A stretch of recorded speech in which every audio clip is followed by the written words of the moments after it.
Olá! Hoje a gente vai embarcar num experimento mental fascinante.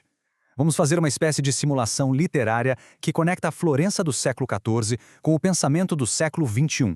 A pergunta que guia nossa análise é esta. Se o biólogo Richard Dawkins, uma figura tão proeminente do nosso tempo, fosse um personagem na Divina Comédia, qual seria o destino dele? Para onde ele iria, segundo as leis que o próprio Dante Alighieri criou? É essa investigação que começa agora. Mas antes de mais nada, um aviso importante, certo? O que estamos fazendo aqui é um exercício de mapeamento. É pegar as ideias do Dawkins e ver onde elas se encaixam num sistema penal de Dante. Não é de forma alguma um julgamento teológico sobre a alma de uma pessoa real. É uma análise de uma persona pública usando as regras de uma obra-prima da literatura. Ok, então para começar qualquer investigação, a gente precisa primeiro traçar o perfil do réu. Qual é a filosofia central de Richard Dawkins? E como essa filosofia seria interpretada no Tribunal de Dante? A base de tudo no pensamento dele é o materialismo. Na visão de Dawkins, nós, seres humanos, somos basicamente veículos robóticos. Fomos programados para preservar nossos genes. Nesse sistema de pensamento, não tem espaço para uma alma imortal, para um espírito, para nada que seja sobrenatural. E aqui tem um ponto muito interessante. O próprio Dawkins faz uma distinção. Ele rejeita com toda a força o que ele chama de alma 1, que é aquela ideia tradicional de uma alma imortal, uma substância que sobrevive à morte do corpo. Mas, por outro lado, ele até aceita a alma 2, mais como uma metáfora, uma forma de falar sobre a profundidade da nossa consciência, da nossa sensibilidade. Só que, para Dante, negar a alma 1 já é o erro fundamental. E agora, chegamos a um detalhe biográfico que, no universo de Dante, tem um peso jurídico gigantesco. Richard Dawkins foi batizado na igreja anglicana. E por que isso muda tudo? Porque ele não é visto como alguém que nunca ouviu a mensagem cristã. Pelo contrário, ele é um iniciado que, de forma consciente, escolheu renunciar à fé. E isso, acredite, o desqualifica para certas partes do inferno. Bom, com o perfil dele já bem traçado, vamos começar a eliminar algumas hipóteses. São os lugares mais óbvios onde poderiam pensar em colocá-lo, mas que, segundo a lógica de Dante, estão completamente errados. A primeira parada que vem à mente, claro, é o limbo. Afinal, Dawkins é um homem de ciência, o intelectual. Não faria sentido colocá-lo junto com outros grandes pensadores, como Aristóteles e Platão? A resposta, no entanto, é um sonoro não. E a razão para isso é justamente aquele detalhe jurídico que a gente acabou de ver. O limbo é para os virtuosos que não tiveram a chance de escolher, que viveram antes de Cristo. O poeta Virgílio está lá porque não teve escolha. Já o Dawkins, ele teve a escolha, e a sua rejeição ativa e consciente o empurra para círculos bem mais profundos, onde a vontade rebelde é que é punida. Tudo bem, limbo descartado. E que tal o oitavo círculo? Poxa, os livros dele causaram uma divisão social e religiosa enorme. Será que ele não se encaixaria como um semeador de discórdia?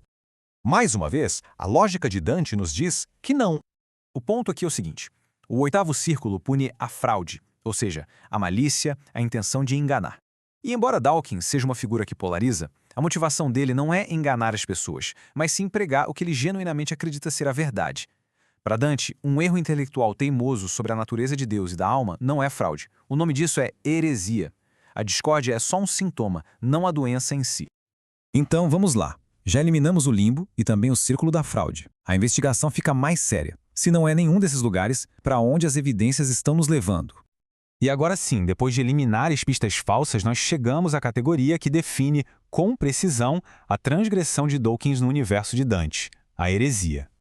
Lá no canto 10 do inferno, o poeta Virgílio define os moradores do sexto círculo de um jeito muito específico.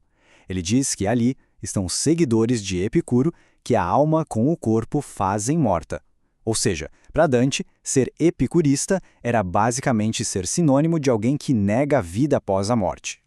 E agora, a prova final. A gente só precisa comparar a definição de Dante com esta citação direta de Richard Dawkins. A semelhança não é só parecida, ela é literal, é uma correspondência perfeita. Então, o caso está encerrado. A filosofia de Dawkins se encaixa como uma luva na única heresia que Dante se dá ao trabalho de nomear diretamente dentro do inferno. O lugar dele, segundo as leis do poema, é o sexto círculo.